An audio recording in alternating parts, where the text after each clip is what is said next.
There's an old Romanian legend about a church built entirely from shattered mirrors. The faithful would enter barefoot, their souls splitting on the sacred ground, leaving crimson footprints that traced their devotion. They called it beautiful. They called it holy. They bled, and they returned. This is how dangerous men build their cathedrals, not with stone and mortar, but with the exquisite architecture of unpredictability. Each shard of their personality catches light differently, now tender, now cruel, now absent, now overwhelming. And women, those eternal archaeologists of emotion, cannot resist the puzzle. They walk barefoot through the broken glass, convinced that if they can just arrange the pieces correctly, they'll glimpse something divine. Listen closely, and you'll hear it. That wet, tearing sound of rationality being peeled away like old wallpaper in a house that was never truly yours. The air tastes of copper pennies and disappointment, but also of something else. Something that makes the pulse quicken and the pupils dilate.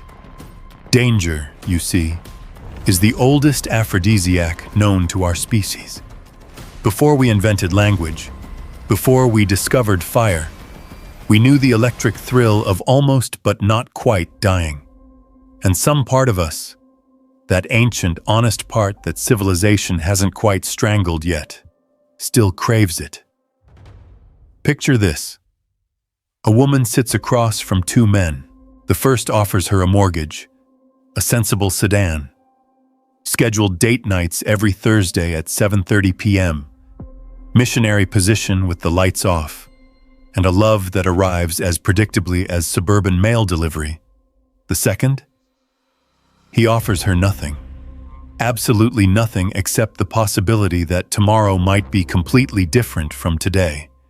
That tomorrow, she might be someone she's never met before. Guess which one makes her feel alive? A 2024 study from the Institute of Behavioral Dynamics found that women's cortisol and dopamine levels spike 340% higher during interactions with emotionally unpredictable partners compared to stable ones. The researchers called it paradoxical arousal syndrome.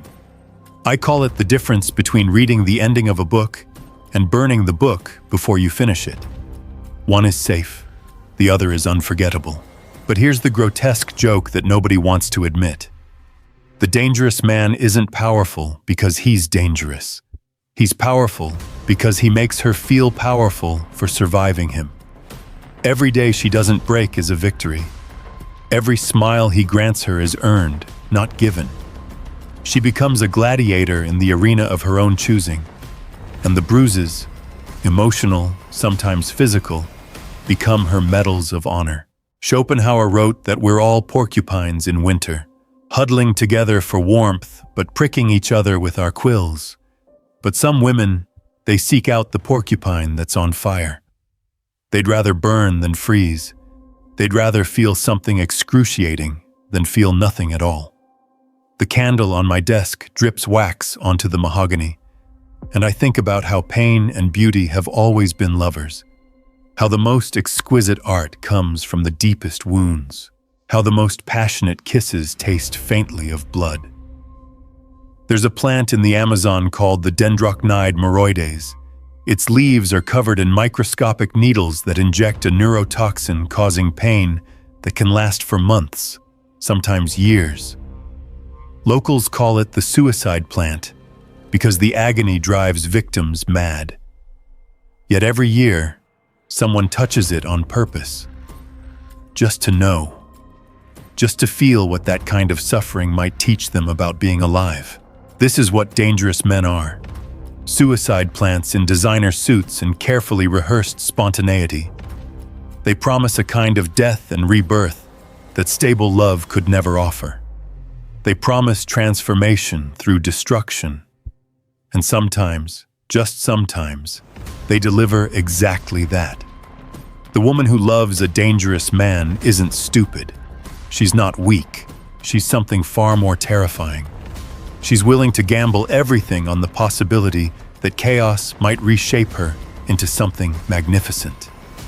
that the cathedral of broken glass might cut her into a more interesting shape than she could ever achieve through careful planning and sensible choices. Tell me something. When was the last time safety made you feel anything at all? When was the last time predictability left you breathless at 3 a.m., staring at the ceiling, wondering if you're the protagonist or the victim in your own story? The truth is, we've sanitized love into a health insurance policy. We've turned passion into a retirement plan. And then we wonder why women run toward men who offer them nothing but interesting ways to suffer. They're not choosing pain. They're choosing intensity. They're choosing the possibility that tomorrow's version of themselves might be unrecognizable to today's. They're choosing the broken glass cathedral because at least there, their wounds prove they were brave enough to enter. And perhaps that's the most horrifying truth of all, that in our padded, predicted, protected world, sometimes the most radical act of self-love is choosing someone who might destroy you, because destruction, at least, promises change. And change, unlike safety, feels like living.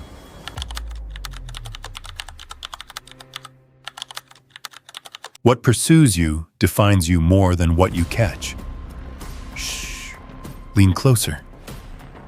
I want to whisper something terrible. In 1887, a French nobleman named Comte de Lautréamont wrote about beauty as the chance encounter of a sewing machine and an umbrella on a dissecting table. He died at 24, possibly murdered, possibly by his own hand. But before he left, he understood something about desire that we've been trying to forget ever since. The things that shouldn't fit together are exactly the things that rewire our brains when they collide. The dangerous man is that sewing machine. The woman who craves him is the umbrella. And love? Love is the dissecting table where they perform surgery on each other without anesthesia. But tonight, let's talk about the hunt. There's a species of orchid, the Ophrys epiphyra, that evolved to look exactly like a female bee. Male bees attempt to mate with it, spreading its pollen in their frustrated desire. The orchid gives nothing back. It doesn't need to. The bee's programming is so fundamental, so ancient, that it will choose the beautiful lie over the honest flower every single time. Women who chase dangerous men are not the bee in this story. They're something far more unsettling. They're the orchid who learned to chase the bee. They've reversed the entire economy of desire, and in doing so, they've discovered something that would make Nietzsche weep into his morning schnapps. When you pursue what runs from you, you become pure will, pure intention, pure crystallized purpose in a world that offers none. The velvet curtains in my room haven't been opened in 3 days. The light that filters through is amber, sick, honeyed with dust motes that dance like tiny suicides. This is the light in which I tell you the truth. Women don't crave dangerous men because they're masochists. They crave them because danger is the only thing left that doesn't come with an instruction manual. Consider the modern man, the safe one. He arrives pre-assembled, like furniture from a Swedish warehouse. Tab A into slot B. He texts back within a reasonable time frame. He remembers anniversaries. He says, "I love you," at predictable intervals, like a cuckoo clock announcing the death of another hour. He's been focus grouped, therapized, optimized for comfort. He's learned all the right words from all the right podcasts. He validates feelings. He communicates needs. He's evolved, and he's fucking boring. Because here's what the evolved man doesn't understand. Some women don't want to be understood. They want to be a mystery, even to themselves. They want to discover new rooms in their own haunted house. And the dangerous man? He's the skeleton key that opens doors they didn't know existed. A 2025 behavioral study from Utrecht University found something delicious. Women who repeatedly chose emotionally unavailable partners showed increased activity in the same brain regions associated with gambling addiction. But here's what the researchers missed. It's not an addiction to losing. It's an addiction to the moment before the coin lands. That suspended second when everything is possible, when you might be either fool or prophet, either victim or victor. The dangerous man is a permanent coin toss. He never lands. He spins eternal in the air, and she watches, hypnotized, betting everything on an outcome that never arrives. There's an old Russian folktale about a woman who fell in love with winter itself. Every night, she would walk naked into the snow, letting it embrace her, letting it kill her slowly. Her family thought she was mad, but she knew something they didn't. That winter's cold was more honest than any warm body beside her. That frostbite was more real than a kiss. That dying for something beautiful was better than living for something practical. The dangerous man is winter. He promises nothing but the exquisite clarity that comes with freezing to death. And some women would rather be frozen sculptures, beautiful, destroyed, transformed, than living, breathing compromises. But wait, there's more. There always is. You see, the hunt changes the hunter. Every woman who's chased a dangerous man becomes herself dangerous. She learns to navigate without maps. She develops a sixth sense for emotional weather patterns. She becomes fluent in the language of absence, expert in the geography of abandonment. She grows claws she didn't know she could grow. She survives things that would break the safe lovers, the Thursday night date night crowd, the ones who think love should be comfortable. Kierkegaard said anxiety is the dizziness of freedom, but he was wrong. Anxiety is what happens when you're standing still. The real dizziness comes from running full speed toward the edge of a cliff, not knowing if you'll jump or fly or fall, but knowing, with absolute bone-deep certainty, that you'll never be the same person who stood at the bottom looking up. Here's my question for you, whispered through the amber light and dust. When did you stop hunting? When did you decide to be caught? And more importantly, what died in you the moment you decided to be safe? The woman who craves the dangerous man isn't broken. She's breaking, present tense, active voice, breaking into something new. She's rejecting the supreme fiction that love should be stable, that hearts should be handled with care, that the best relationships are the ones that disturb nothing. She knows the truth that makes married couples squirm at dinner parties. The safest relationship is the one that's already over. It just hasn't admitted it yet.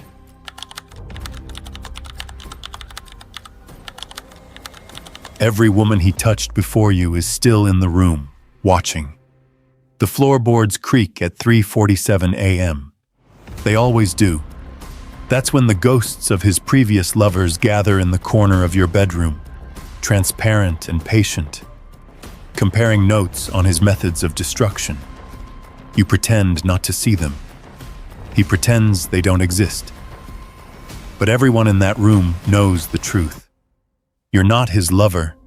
You're his latest haunting.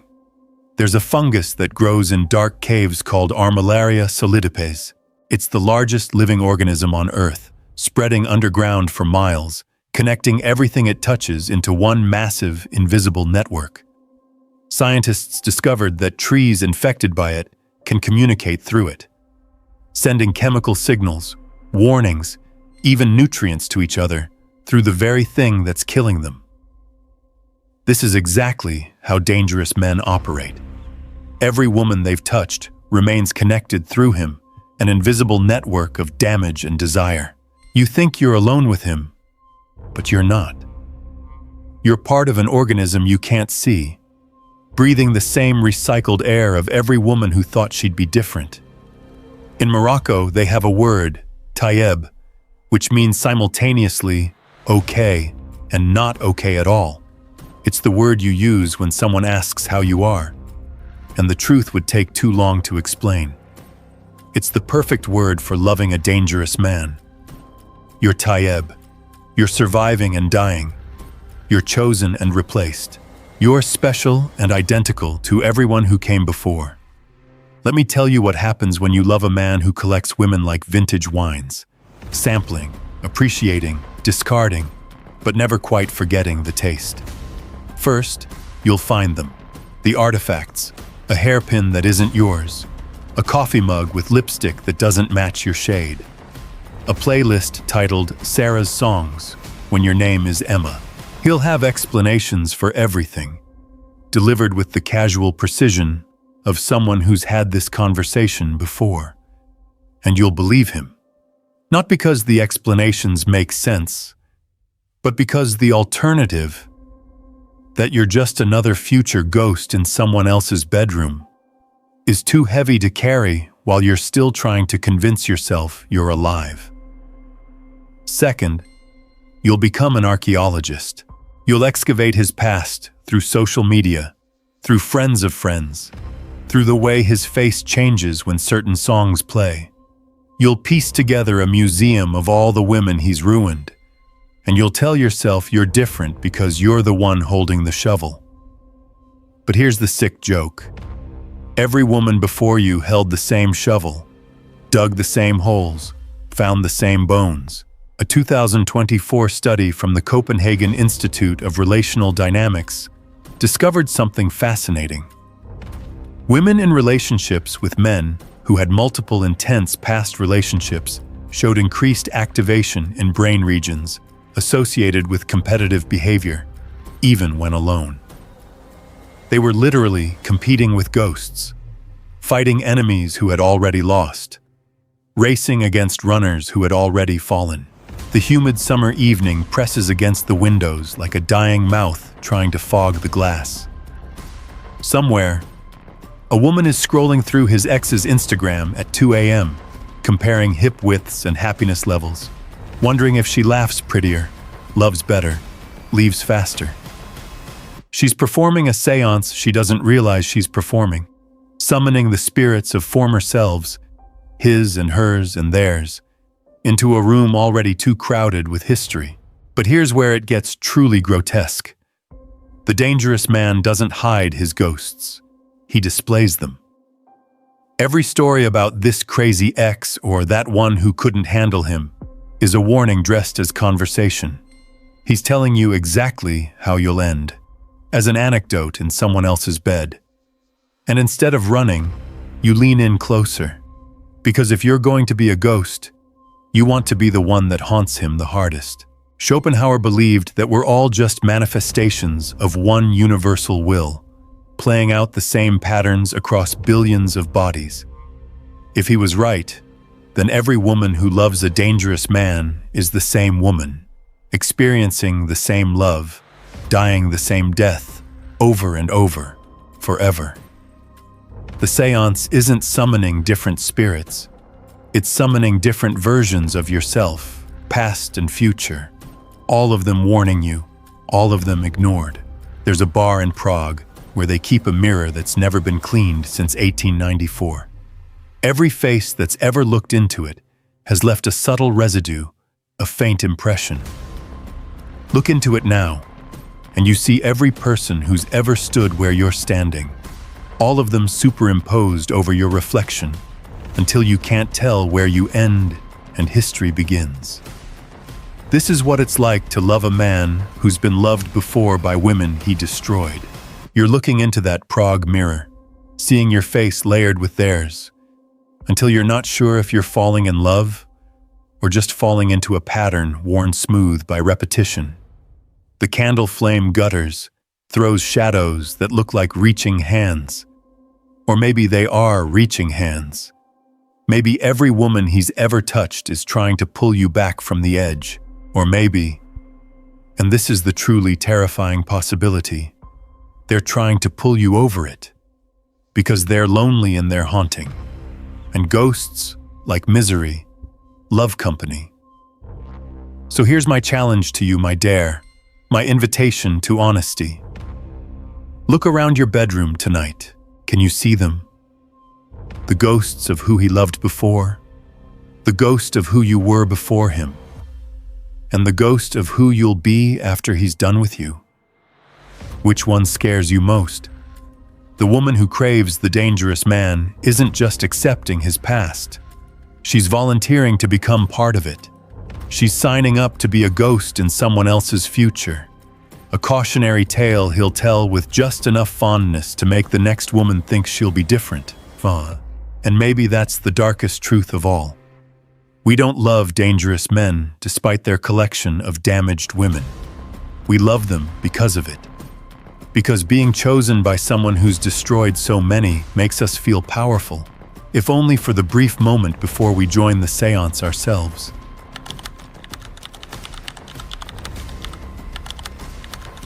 Some women set themselves on fire to see who'll come to watch. In Finland, they practice something called kulotus, controlled forest burning. They deliberately set parts of the forest ablaze to prevent larger, catastrophic fires. The trees that survive become stronger, more resistant. The ones that don't become ash that feeds the new growth. Nobody asks the trees if they want to participate. This is the same logic women use when they choose dangerous men. They're practicing emotional kulotus, setting controlled fires in their own hearts, burning away the parts of themselves they've decided are too soft, too vulnerable, too human to survive in this world that eats gentle things for breakfast. Listen, do you hear that? It's the sound of a woman somewhere right now, deleting his number for the 17th time. She'll restore it from memory in an hour. She knows the digits better than her own social security number. Each deletion is a small fire. Each restoration is admitting the forest isn't done burning yet. There's a Japanese art called kintsugi, where they repair broken pottery with gold, making the repaired piece more valuable than the original. Everyone loves this metaphor. Everyone shares it on Instagram with sunset backgrounds and cursive fonts. But nobody talks about the fact that first, something has to be broken. Completely. Irrevocably. And somebody has to be willing to do the breaking. The dangerous man is not the gold. He's the hammer. And some women offer themselves up like porcelain, curious what pattern they'll make when they shatter. I once knew a woman, let's call her Vera, because all the best tragedies have Russian names, who fell in love with a man who only called her after midnight. Never before. She rearranged her entire circadian rhythm around his schedule, started sleeping from 6 p.m. to 11 p.m., just to be awake for his possible call. She became nocturnal, a creature of waiting. Her friends thought she'd lost her mind. But Vera knew something they didn't. She was conducting an experiment in transformation, seeing how far she could bend before breaking, testing the limits of her own plasticity. The call came less and less, once a week, once a month. But she stayed nocturnal, living in the darkness he'd carved out for her, because going back to daylight would mean admitting the experiment had failed, that she'd reorganized her entire existence around an absence. This is the taxonomy of controlled burning. You catalog each flame, document each scar, create a detailed inventory of your own destruction. You become a scientist of your own suffering, taking careful notes on how much pain you can metabolize before it becomes poison. A 2025 Cambridge study on transformative traumatic bonding found that women who repeatedly chose destructive relationships showed increased neuroplasticity. Their brains were literally more capable of change than those who chose stable partners. The researchers framed this as damage. But what if it's evolution? What if these women are developing new neural pathways for survival in a world where the old ones lead nowhere? The green velvet dress hangs in her closet like a molted skin. She wore it the night he first ignored her in public, pretended not to know her at his friend's party. She keeps it as evidence, not of his cruelty, but of her endurance. Each thread holds the memory of not breaking, of smiling through the invisibility, of turning transparency into a superpower. Here's what the self-help books won't tell you. Some women don't want to be healed. They want to be transformed. And transformation requires heat, pressure, destruction of the original form. The dangerous man provides all three. He's not a lover, he's a crucible. And some women would rather be molten metal, formless, burning, full of potential, than solid, stable, and shaped like everyone else. Nietzsche wrote, "One must still have chaos in oneself to give birth to a dancing star." But he didn't mention that chaos hurts, that it feels like dying, that the dancing star might be yourself, set on fire, spinning in the darkness, beautiful and destroyed simultaneously. The moss on the north side of trees grows thickest where the sun never reaches. It thrives in the permanent shadow, evolving to need less light than anything else in the forest. This is what happens to women who love dangerous men. They evolve to need less attention, less consistency, less love. They become experts at photosynthesis in darkness, creating their own light from the absence of his. But here's the twisted miracle. Sometimes it works. Sometimes the controlled burn clears away everything false, everything imposed, everything that wasn't really you but just looked like you. Sometimes you emerge from the ash harder, clearer, more yourself than you ever were before the burning. The question I'm asking you, no, the question I'm forcing you to ask yourself is this: what parts of you are begging to be burned? What softness do you carry that feels like weakness? What kindness has become a burden? And if you could set it all on fire, controlled and deliberate, would you? Even if the only person watching the flames was someone who didn't care if you survived them. The woman who craves the dangerous man isn't seeking love. She's seeking alchemy.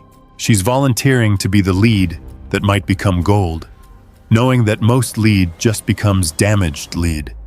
She's betting everything on transformation, on the possibility that being destroyed by the right person might be better than being preserved by the wrong one. And maybe she's right. Maybe in a world that demands we stay the same, stay safe, stay small, the most revolutionary act is choosing someone who'll burn you down to your essential elements. Someone who'll force you to discover what's left when everything comfortable is gone. The Finnish forests that survive Kulotus are some of the most resilient in the world. They've learned to love the fire, to need it, to grow stronger in its aftermath.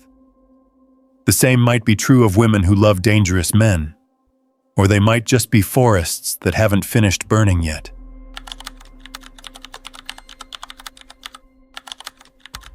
When loving him is the only rebellion you have left. In 1823, a French physician named Jacques Lisfranc discovered that the human heart could continue beating for several minutes after being removed from the body. He watched it pulse on his surgical table, purposeless, persistent, following its own ruthless rhythm even after its reason for being had been carved away. This is exactly how women love dangerous men, against all logic, after all reason has been surgically removed. The heart wants what it wants, and what it wants is often its own execution. But tonight, this last night before dawn, before sense, before the world insists we return to our careful lies, let me tell you why this might be the most honest thing about us. We live in the age of the managed heart, dating apps with algorithms, relationship coaches with frameworks, therapy speak that turns every feeling into a diagnosis. We've created a world where love is supposed to be rational, optimal, healthy, where we swipe through humans like productivity apps, looking for the one with the best features and fewest bugs. And into this sterile laboratory of modern love walks the dangerous man, trailing chaos like cologne, and suddenly everyone remembers what it felt like to be alive before we learned to be careful. The humidity tonight could drown a weaker soul. It presses against the windows like the breath of some great dying animal. Somewhere a woman is writing his name in her journal for the 100th time. Each repetition a small act of revolution against the part of her brain that knows better. She's not stupid. She's ungovernable. There's a difference. In the mountains of North Carolina, there's a phenomenon called ghost lighting. Electromagnetic fields that create lights in the darkness that follow no pattern, obey no rules. Scientists have tried to explain them for over a century. The lights don't care. They appear when they want, disappear when they choose, and make humans feel simultaneously terrified and blessed to witness something that refuses to be understood. This is what dangerous men are. Ghost lighting in human form. They follow no pattern you can predict, obey no rules you can rely on. And women who've spent their whole lives being good, being predictable, being understandable, see them and think, finally, something as ungovernable as the parts of me I've been hiding. A 2025 meta-analysis from the Berlin Institute of Behavioral Economics found something that made researchers uncomfortable. Women with the highest IQs, the most successful careers, the most therapeutic self-awareness, were statistically more likely to choose chaotic partners than their less accomplished peers. The study was quietly buried because it suggested something nobody wants to admit. Maybe choosing chaos isn't a failure of judgment. Maybe it's a form of genius we don't have a name for yet. Let me paint you a scene. She sits in her corner office, CEO of something important, master of spreadsheets and projections and 5-year plans. Everything in her life is measured, managed, optimized, except him. He's the random variable in her perfect equation, the virus in her operating system. He texts her at irregular intervals, sometimes silence for weeks, sometimes 10 messages in an hour. Each ping is a small revolution against the tyranny of her calendar. Each response she sends is a declaration of independence from her own competence. She doesn't love him despite his chaos. She loves him because she's exhausted from her own perfection. Because being excellent is a prison, and he's the only thing in her life that doesn't require her to be impressive. Kierkegaard wrote about the leap of faith, the moment when logic ends and something else begins. But he was talking about God. What he didn't realize is that for some women, dangerous men are their leap of faith. They're proof that not everything can be controlled, contained, understood. Their personal rebellion against a world that demands they be reasonable. There's a species of butterfly called the Apollo that only appears for 3 weeks each year. It lives, mates, and dies in less than a month. Collectors will pay thousands for a single specimen, precisely because it cannot last. Because its beauty is guaranteed to be temporary. The dangerous man is the Apollo butterfly. His love has an expiration date printed clearly on the package. And the woman who chooses him? She's not blind to the expiration date. She's choosing it, choosing to love something that will end. Because endings are the only things that feel real anymore in a world of endless sequels and renewals, and let's just see where this goes. She's choosing to be broken by something specific rather than slowly eroded by something stable. The candle on my desk has burned down to nothing. The wax has pooled and hardened into abstract shapes that might be art or might be accidents. This is what's left after loving a dangerous man. Abstract shapes that might be scars or might be sculpture. Depends on the light. Depends on who's looking. So here's my final question. My last whispered heresy before the dawn comes and makes cowards of us all. What if choosing him isn't weakness, but a different kind of strength? What if loving someone who can't love you back is the only way you've found to love yourself. Fierce and foolish, and free from the obligation to make sense. The gospel of the ungovernable heart is this. Sometimes the most radical act of self-love is choosing someone who will definitely hurt you, because at least that pain will be yours. Chosen. Deliberate. A pain with your signature on it. Instead of the 1,000 small compromises that kill you so slowly, you don't notice you're dying. The woman who craves the dangerous man isn't broken. She's breaking free. Free from the myth that love should be safe.